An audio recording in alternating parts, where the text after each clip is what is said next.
Marine Le Pen s'érige une fois de plus en donneuse de leçons. À la télévision, dans les meetings, sur les plateaux, elle accuse l'État de ne pas en faire assez contre les fraudes. De l'État, on n'en peut plus là, les Français n'en peuvent plus, on ne peut plus envisager le moindre impôt supplémentaire. Il faut les forcer à s'attaquer aux dépenses de l'État, au gaspillage de l'État, au coût incroyable de l'immigration, à la légèreté avec laquelle ils s'attaquent aux fraudes. Mais cette posture de justicière tombe à plat quand on regarde le lourd passif judiciaire de son parti et d'elle-même. Car en matière de fraude, elle n'est pas l'accusatrice, elle est plutôt l'accusée. Rappelez-vous en 2012, l'affaire Jeanne.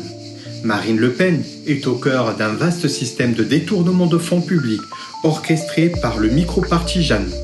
Des kits de campagne sont vendus aux candidats du Front National à des prix gonflés, remboursés par l'État.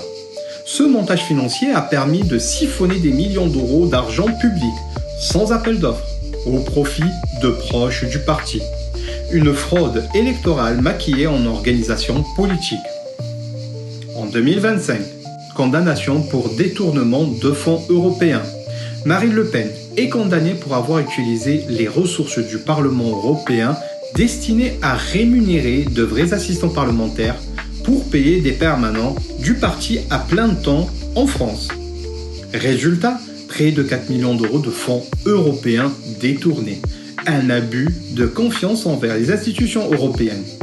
Et surtout, une trahison envers les citoyens qui financent ces institutions. Et aujourd'hui, une nouvelle affaire révélée. 4,3 millions d'euros de contrats publics attribués sans appel d'offres, dans des conditions opaques, toujours au bénéfice de sociétés proches du RN. Encore une fois, le mépris des règles, la capture de l'argent public et l'opacité en guise de méthode. Et malgré ce passif accablant, Marine Le Pen prétend maintenant incarner l'ordre, l'intégrité et la rigueur.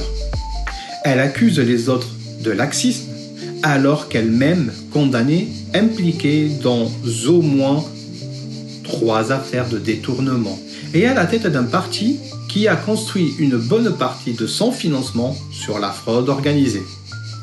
C'est l'hôpital qui se moque de la charité. C'est la fraude qui accuse la justice. C'est la récidiviste qui joue la Vierge effarouchée. Ne tombons pas dans le piège.